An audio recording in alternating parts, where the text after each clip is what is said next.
नमस्ते, मैं हूं Manisha. Welcome to R S only. और अच्छी खबर थोड़ी देर में देखते हैं, ठीक है। पहले ही देख लेते हैं।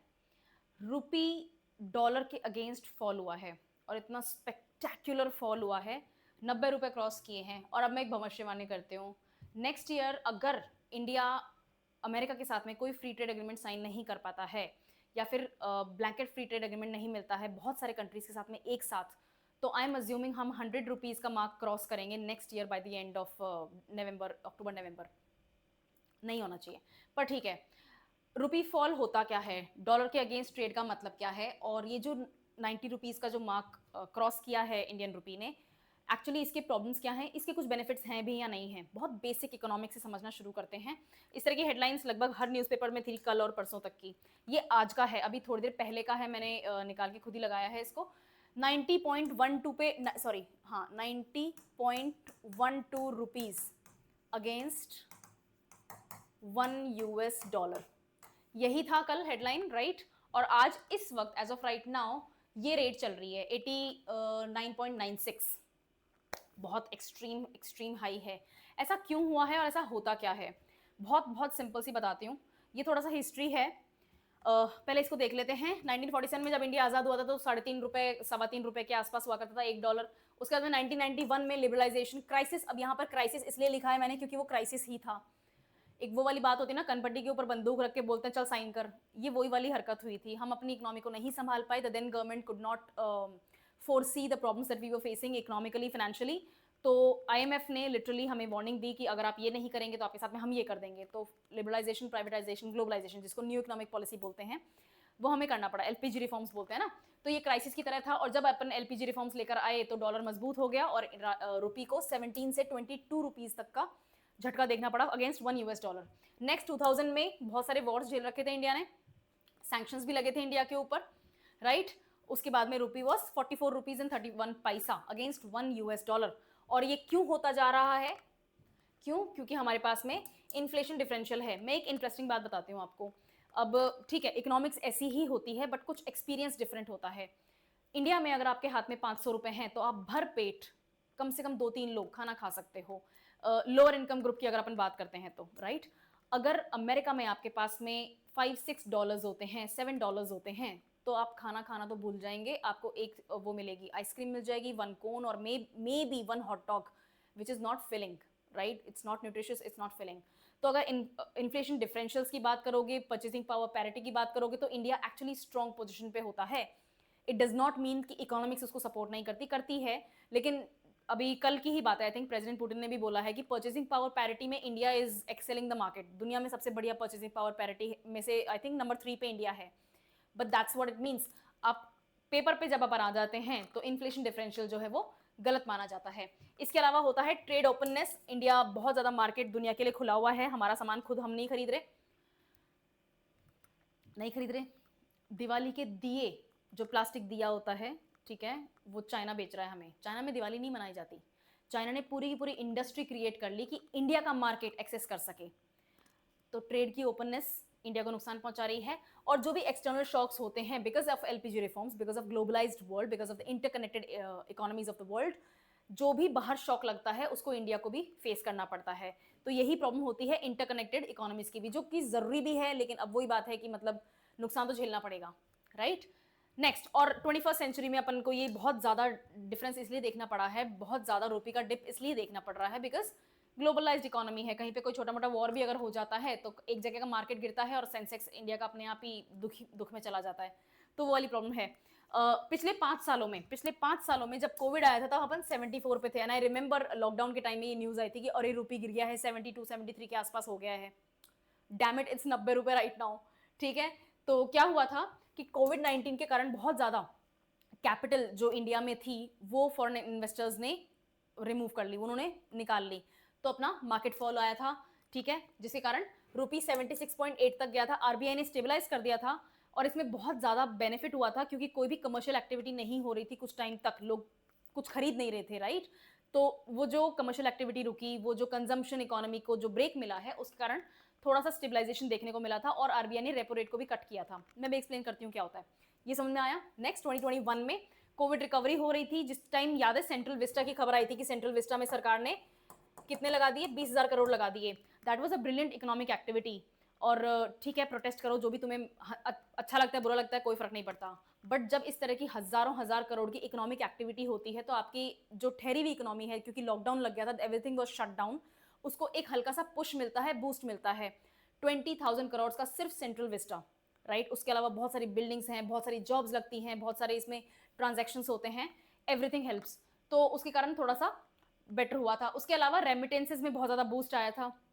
सब लोग घर पे बैठे हुए हैं और बीमार हैं, तो बाहर जो भी बच्चे रह रहे हैं, जो भी लोग रह रहे हैं, वो यहाँ पर अच्छी इनकम थोड़ी सी सेंड करने लग गए, बिकॉज यहाँ पर थोड़ा सा लाइफ थोड़ी सी ज़्यादा डिफिकल्ट हो गई थी उस 1-1.5 साल में, राइट। तो हमें थोड़ा सा एप्रिसिएशन देखने को मिला था। नेक्स्ट, यूक्रेन वॉर छिड़ जाता है और रुपी गिर जाता है। मैम, यूक्रेन और रशिया लड़ रहा है, यूरोप परेशान हो रहा है, अमेरिका की धमकी चल रही है, इंडिया को क्या मतलब?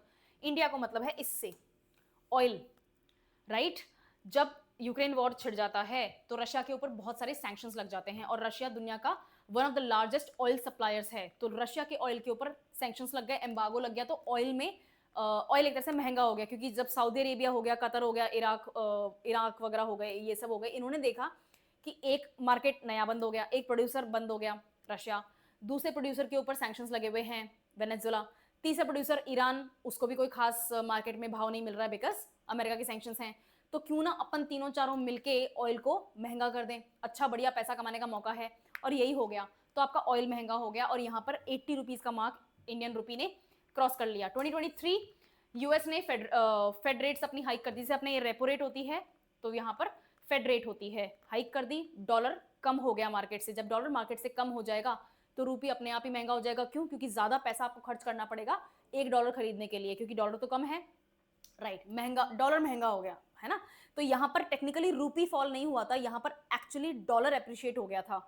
आई रिमेंबर मैंने उस टाइम एक आर्टिकल भी लिखा था और लोगों को खास पसंद नहीं आया था, क्योंकि उनको लगा कि मैं सरकार का बचाव कर रही हूँ। नहीं, दोनों चीजें एक ही हैं। अभी भी नुकसान रुपए को ही हो रहा है, लेकिन ट्रिगर पॉइंट यहाँ पर डॉलर का मजबूत होना था, जिसके कारण रुपए जो है वो कमजोर नजर आ रहा था। और आज क्या हुआ है? 90 रुपए क्यों गया है? टेक्निकली डॉलर मजबूत नहीं हुआ है, रुपया ही वीक हो गया। तो रिजल्ट आपके सामने, नंबर वही है, लेकिन आपका जो रीजन है, जो ट्रिगर है, वो डिफरेंट है। ओके, नेक्स्ट 2024 में अब ये कौन से जियोपॉलिटिकल टेंशंस हैं, कौन से इलेक्शंस हैं? इलेक्शंस भारत के इलेक्शंस हैं। आप रूपी को डेप्रिशिएट कर दोगे, चाहे आर्टिफिशियली करो चाहे इकोनॉमिकली करो, कुछ बेनिफिट्स भी होते हैं, और लोकल इकोनॉमी को बेनिफिट मिलता है। मैं बताती हूँ कैसे। तो इलेक्शन के कारण बहुत ज्यादा होता है, ये प्रॉब्लम बहुत ज्यादा देखने को मिलती है। और ये जियोपॉलिटिकल टेंशंस आपके इजराइल हमास वॉर के कारण आए हैं, नॉर्थ सूडान साउथ सूडान में जो हो रहा है उसके कारण आए हैं, नाइजीरिया में जो हो रहा है उसके कारण आए हैं, उसके अलावा वेनेजुएला को बहुत ज़्यादा ब्लैकमेलिंग झेलनी पड़ रही है उसके कारण आए हैं, रशिया यूक्रेन वॉर चल ही रहा है, ये प्रॉब्लम है। और बहुत ज़्यादा इसमें रोल ट्रंप महाशय का भी है ना। उनका जीतना हमारे लिए ये स्पेकुलेशन था कि ठीक है, वो थोड़ा सा पाकिस्तान को ना पसंद करने वाले हैं, क्योंकि उनकी पिछली प्रेसिडेंटशिप ऐसी ही थी, राइट। तो उनको ना पसंद करने वाले हैं, तो हो सकता है इंडिया कुछ ना कुछ बेनिफिट निकाल लेगा। तो बहुत ज़्यादा पैसा उनके मार्केट में फ्लोट किया, जिसके कारण डॉलर जो है वो एप्रिशिएट हो गया और रुपया गिर गया था। बट वो तो अलग ही कहानी निकले, ठीक है, ओके। और ये आज की है ही कहानी, ऑयल आउटफ्लो और यूनाइटेड स्टेट्स का जो डॉलर है उसकी स्ट्रेंथ बढ़ी है। अब देखते हैं क्या हो रहा है, क्यों हुआ है ऐसा। ट्रेड, इंडिया का करंट अकाउंट डेफिसिट बढ़ा है। क्यों बढ़ा है? क्योंकि रशिया ने, और अब सॉरी रशिया नहीं, अमेरिका ने। अब आप बार बार बोलोगे कि मैम एक ही कंट्री के ये सब कर देने से इतना कुछ फर्क पड़ता है क्या? जी हाँ, पड़ता है। अमेरिका इज रियली अमेरिका, ठीक है। आपको चाहे वो देश पसंद हो चाहे ना पसंद हो, वहां पर रेसिस्ट अटैक हो रहे हैं, फिर भी वहीं जाके पढ़ाई करनी है, वहीं जाके घर चाहिए, वहीं जाके बच्चों को पालना है, कुछ भी हो, अमेरिका इज अमेरिका, वो वाली बात है। तो अमेरिका ने जो ट्रेड टेरिफ अपने ऊपर लगाया है, बहुत एक्सट्रीम टेरिफ लगा। इंडिया मोस्ट टेरिफ कंट्री है। Oh, I just realise something, India most tariffed country है दुनिया का according to Russia, sorry America, और रशिया मोस्ट सैंक्शनड कंट्री है अकॉर्डिंग टू अमेरिका। तो कल जो मीटिंग हुई है वो मोस्ट टेरिफ्ड कंट्री और मोस्ट सैंक्शनड कंट्री के बीच में हुई है, which is such a fun thing to notice. चलो, तो ये जो ट्रेड में टैरिफ लगा है अपने ऊपर, ये टैरिफ करंट अकाउंट डेफिसिट को और ज़्यादा वाइड कर देता है। हम जितनी भी ट्रेड कर रहे हैं, अब वो ट्रेड हमारे कारण महंगी हो रही है, तो हमारा सामान कम बिक रहा है। इंपोर्ट में कोई खास फर्क आया नहीं। क्यों? क्योंकि अचानक से हमने कुछ चीज़ें जो हम इंपोर्ट कर रहे थे वो इंडिया में बनाना शुरू नहीं कर दिया, राइट। तो सामान खरीद तो हम उतना ही रहे हैं, इनफैक्ट ईयर बाय ईयर अपन का सामान खरीदना बढ़ ही रहा है, और जो सामान हमें बेचना चाहिए था उसमें जो बढ़ोतरी आनी चाहिए थी वो डिप हो गया। तो ये जो गैप है ये वाइड हो गया, पहला रीजन तो ये। दूसरा reason capital outflow. Foreign investors ने, फॉरेन इन्वेस्टमेंट इंस्टीट्यूशनल इन्वेस्टर्स ने अपना पैसा खींच लिया। मैंने पहले ही बताया था क्यों, क्योंकि इंडिया के ऊपर टैरिफ लगा हुआ है। कभी भी इंडियन इकोनॉमी इस हिट में जा सकती है कि भाई नुकसान हो गया, तो billions and billions of dollars India से बाहर फ्लोट हो गए। अगेन रुपी डेप्रिशिएट हो गया। इसके अलावा यूनाइटेड स्टेट्स का डॉलर एप्रिशिएट हुआ है। सारी दुनिया की कंट्रीज के ऊपर, ज्यादातर कंट्रीज के ऊपर किसी ना किसी तरीके से टैरिफ लगा दिया। लेकिन अमेरिका में भी वो सेम चीज वहां पर भी है। ऐसा तो है नहीं कि जो चीज अमेरिका चाइना से, इंडिया से या इन कंट्री से, बांग्लादेश से, इन कंट्री से इंपोर्ट कर रहा था, वो सामान अचानक से अमेरिका में पैदा होने लग गया। ऐसा तो है नहीं। तो वहां के लोग भी इंपोर्ट तो कर ही रहे हैं। जब वो इंपोर्ट कर रहे हैं और हाई टैरिफ ड्यूटी इंपोर्ट के लगने के बाद में इंपोर्ट कर रहे हैं, तो जो एक्स्ट्रा पैसा है वो अमेरिकी सरकार कमा रही है, राइट। तो जो टैरिफ का जो डिफरेंशियल अमाउंट अमेरिकी सरकार ने कमाया है, उसके कारण डॉलर मजबूत हो गया। तो यहाँ दोनों काम कर रहे हैं, डॉलर मजबूत भी हो रहा है और रुपी कमजोर भी हो रहा है, राइट। और इलेक्शंस वगैरह हैं तो उनको कुछ ना कुछ चाहिए होता है कि भैया देखो मैंने उस कंट्री को दबा दिया, देखो उसकी इकोनॉमी फॉल हो गई, देखो उसको इतना नुकसान हो गया।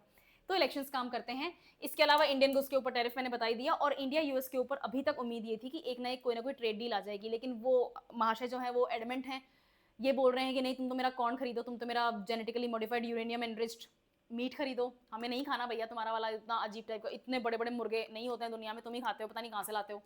तो वो जो सामान इंडिया को बेचना चाहते हैं, जिस मार्केट में इंडिया में वो एंट्री चाहते हैं, India is not allowing that. तो हमारी जो ट्रेड डील होनी चाहिए थी, जो हो रही थी, वो वापस से बैक बर्नर पे चली गई है, इसलिए भी नुकसान हुआ है। ठीक है, हमें मार्केट एक्सेस ही नहीं मिल रहा है। तो आखिर जब रुपी फॉल करता है तो नुकसान किसका होता है, किस चीज का नुकसान होता है? सबसे बड़ा नुकसान अपन को फेस करना पड़ता है इन्फ्लेशन में। इन्फ्लेशन में क्यों? क्योंकि हमारा जो इंपोर्ट है वो महंगा हो गया। अब आपको एक सामान खरीदने के लिए जो पहले 50-60 रुपए देने पड़ रहे थे 1 किलो दाल खरीदने के लिए, अब वो 1 किलो दाल खरीदने के लिए आपको 80-90 रुपए देने पड़ रहे हैं। तो ज्यादा पैसा लग रहा है, ज्यादा पैसा लग रहा है, इसका मतलब आपका इन्फ्लेशन ट्रिगर होगा। उसके अलावा आपका जो हाउस होल्ड हिट है, अभी हाउस होल्ड हिट में आपने जो कोर इन्फ्लेशन ऊपर देखा वो तो है ही है, उसके अलावा आप अपने बच्चों को बाहर भेजना चाहते हैं। 1 करोड़ में 1 साल की पढ़ाई होती है। 1 करोड़ में कंजर्वेटिव अमाउंट बता रही हूँ, आपके बच्चे ने बहुत अच्छी यूनिवर्सिटी में एडमिशन ले लिया है तो भी 1 से 1.25 करोड़ रुपए साल का लग जाता है। तो ये 1 से 1.25 करोड़ रुपए तब लग रहा था जब आपके बच्चे जब अपना रूपी का ट्रेड क्या था 72, 74, 75 के आसपास था, बिकॉज आई रिमेंबर मेरे टाइम में। ठीक है, तो ये पैसे तब लग रहे थे। आज 90 रुपए हैं तो हो सकता है वो 1.5 करोड़, 1.25 करोड़, 2 करोड़ तक पहुंच जाए। तो ज्यादातर घर अब इसको अफोर्ड नहीं कर पाएंगे। अगर आप कहीं से खींच खांच के 1 करोड़ रुपए एडजस्ट भी कर रहे थे तो 2 कहां से लाओगे, राइट। तो आपका जो हाउस होल्ड, एजुकेशन, ट्रैवल, इनका जो काम था ना वो हिट हो गया। ट्रैवल, यस, टूरिज्म पे भी हिट आएगा, आपको ज्यादा पैसा लेके जाना पड़ेगा बाहर खर्च करने के लिए। एक एरमेस का बैग चाहिए मॉम मुझे पेरिस से, ठीक है, पहले कितने का आता था? 40-50 हजार का आ जाता था, और अब कितने का आएगा? 80-90 हजार का, लाख रुपए का पड़ जाएगा। ठीक है, ज्यादा पैसे खर्च करने पड़ेंगे। कॉर्पोरेट स्ट्रेन, सीधी सी बात है, फॉरेन एक्सचेंज जो है उसमें डिप आएगा, और उसमें डिप आएगा तो जो भी अपना डेट है वो डेट भी इंक्रीज होगा। तो आपका जो फॉरेन एक्सचेंज का जो डेट है वो आपको किसी ना किसी दिन रीपे भी करना है, और ज्यादा पैसे देने पड़ेंगे। क्यों? क्योंकि अगर इंटरेस्ट उतना भी है तो भी अगेन आपको ज्यादा पैसा खर्च करना पड़ रहा है। और नेक्स्ट, मैक्रो इकोनॉमिक में भी अपन को ड्रैग देखना पड़ रहा है। मैक्रो इकोनॉमी जो होती है वो फिस्कल पॉलिसी से डिसाइड होती है, और माइक्रो इकोनॉमी जो होती है वो होती है मॉनेटरी पॉलिसी से डिसाइड। तो आरबीआई को जो करना है आरबीआई कर लेगा, लेकिन मैक्रो इकोनॉमिक पॉलिसीज के लिए जो गवर्नमेंट को करना होता है, जो फिस्कल डेफिसिट को ध्यान रखना होता है, वो पॉसिबल नहीं हो पा रहा है। बहुत सारे कारण हैं, कारण अपन ने देख लिए, बट जो फिस्कल डेफिसिट है वो बढ़ता जा रहा है। उसके अलावा जीडीपी को भी, ठीक है, इस साल तो अपन ने अच्छा कर लिया। अभी लास्ट वीक की ही न्यूज है कि ओ बाय गॉड अपन तो 8.2 पे हैं, ब्रिलियंट। बट अभी भी जो जीडीपी की रेट अपन को 10, 11, 12% मैक्स तक देखनी थी वो अपन नहीं देख पा रहे हैं। तो आपकी जो जीडीपी ग्रोथ है उसको भी थोड़ा सा शेव करना पड़ रहा है, उसमें भी नुकसान हो रहा है। इसके अलावा अब बेनिफिट क्या होते हैं जब आपका पैसा गिरता है, उसकी वैल्यू डिप्रिशिएट होती है। चाइना हर कुछ साल में क्या कहते हैं, रेमिबी को कर देता है, डिप्रिशिएट कर देता है। बट चाइना चाइना है, ठीक है, विजिट करने लायक कंट्री है। एनीवे, तो इंडिया आर्टिफिशियली डेप्रिशिएट नहीं कर रहा। एक तो आप आर्टिफिशियली डेप्रिशिएट करते हैं क्यों? क्योंकि आपके सामने कुछ ऐसी कंडीशंस हैं और आप अपने प्रोज एंड कॉन्स को अच्छे से प्रोज एंड कॉन्स को अच्छे से वे करते हैं। तो आपको पता होता है कि मेरे पास में अब फायदा ज्यादा होने वाला है तो मैं ये काम कर लूं। लेकिन यहाँ तो आर्टिफिशियली ना होके नेचुरली हो रहा है, राइट। हम तैयार ही नहीं थे, हमारे पास में इतने बेनिफिट्स हैं ही नहीं, और यूरोपी डेप्रिशिएट हो गया। पर कुछ फिर भी कुछ बेनिफिट्स होते हैं। पहला बेनिफिट, आपका एक्सपोर्ट कॉम्पिटिटिवनेस बढ़ जाता है। पहले जो काम आप 70,000 रुपए में कर रहे थे, आज भी वो काम आप 70,000 में ही कर रहे हैं। रुपीज की बात कर रहे हूँ, राइट। कोई जॉब है, डिस्टेंट वर्क कर रहे हैं आप किसी और कंट्री से, आपने कुछ कॉन्ट्रैक्ट लिया हुआ है, काम कर रहे हैं, आईटी है, फार्मा, कुछ भी काम कर रहे हैं, आप जो काम कर रहे हैं, आपकी वर्किंग प्रोफाइल में चेंज नहीं आया है। जो पहले आप जितने पैसे में काम कर रहे थे, आज भी वो उतने ही पैसे में काम कर रहे हैं। तो जो कंट्री, जिस कंट्री का काम आप कर रहे थे, जिस कंट्री में वो कंपनी बेस्ड है, उनको अब कम पेमेंट करना पड़ेगा आपको। अपनी खुद की इकोनॉमी के नज़र से देखें तो मान लीजिए डॉलर की बात हो रही है, राइट? तो उनको कम खर्च करना पड़ेगा और आपको पैसे तो उतने ही देने हैं। तो ये बेनिफिट है। अब वो क्या सोचेंगे कि हम हमारे लोगों को क्यों नौकरी दें, बहुत ज़्यादा महंगा हो रहा है, बिकॉज डॉलर तो एप्रिशिएट हो रहा है, तो हम कुछ 2-4 इंडियंस को ही और हायर कर लेंगे, चाहे डिस्टेंट वर्क में ही हायर करें। तो आपकी एक्सपोर्ट कॉम्पिटिटिवनेस बढ़ती है। ये सिर्फ आईटी की ही बात नहीं है, लगभग सभी इंडस्ट्रीज का यही पॉइंट आता है। इसके अलावा रेमिटेंसेस बढ़ जाते हैं। ऐसा नहीं है कि बाहर वाले जो हैं वो ज़्यादा पैसा भेजने लग गए, जो है ना वो उतना ही भेज रहे हैं। क्यों? क्योंकि उनके पास उतना ही है, ठीक है। लेकिन क्योंकि रुपये अप्रिशिएट हो गया है, तो पहले जो वो 1000 रुपये भेज रहे थे, अब वो उतना ही एग्जैक्टली सेम अमाउंट डॉलर का स्पेंड करके 1200 रुपये दे सकते हैं। मतलब मैंने बहुत ही कम अमाउंट बोला है, बट आपको डिफरेंस समझ में आ गया। डॉलर वो उतना ही दे रहे हैं, हो सकता है $2 कम ही कर दें, लेकिन यहाँ पर रुपी फिर भी ज़्यादा मिलेगा। ओके, नेक्स्ट एफडीआई का अट्रैक्शन, क्योंकि इंडिया अब चीप हो जाएगा टूरिस्ट के लिए या किसी भी टाइप के इन्वेस्टर्स के लिए, तो ज़्यादा पैसा इंडिया में आने के चांसेस हैं। लेकिन ये तभी होता है जब गवर्नमेंट ऐसी पॉलिसी बनाए कि हाँ ठीक है, हमारे पास में ज़्यादा पैसा आना चाहिए, हम ये काम करने को तैयार हैं। लेबर रिफॉर्म्स लाते हो, लोग जंतर मंतर पे जाके बैठ जाते हैं। कोई एयरलाइन रिफॉर्म्स लेकर आते हो, फ्लाइट्स कैंसिल हो जाती हैं, हज़ारों फ्लाइट्स कैंसिल कर दी। क्या ब्लैकमेल किया है कंट्री को? तो रिफॉर्म्स तो लाके दिखाओ तुम इस कंट्री में कोई। मैं बहुत दुखी हूँ, ठीक है। चलो, अब आरबीआई क्या कर रहा है? गवर्नमेंट तो करेगा जब फिजिकल कमेटी बैठेगी, ठीक है। फिजिकल कमेटी बैठेगी end of December, begin of January में। लेकिन आरबीआई कमेटी बैठ गई अभी अभी, और आरबीआई कमेटी ने कुछ डिसीजंस लिए, जिनमें से नंबर 1 डिसीजन है आपका रेपो रेट को कट करना। मैं एक वीडियो और लूंगी जिसके अंदर मैं आपको अच्छे से बताऊंगी कि रेपो रेट क्या होता है, कट हो गया है, कितना फायदा होगा, क्या अपन को असर देखने को मिलेगा, जीडीपी, क्या कहते हैं उसको, जीएसटी रिफॉर्म्स, ये सब कुछ देखेंगे। अभी अपन सिर्फ बेसिक पॉइंट पे बात कर लेते हैं। तो आरबीआई ने क्या किया है?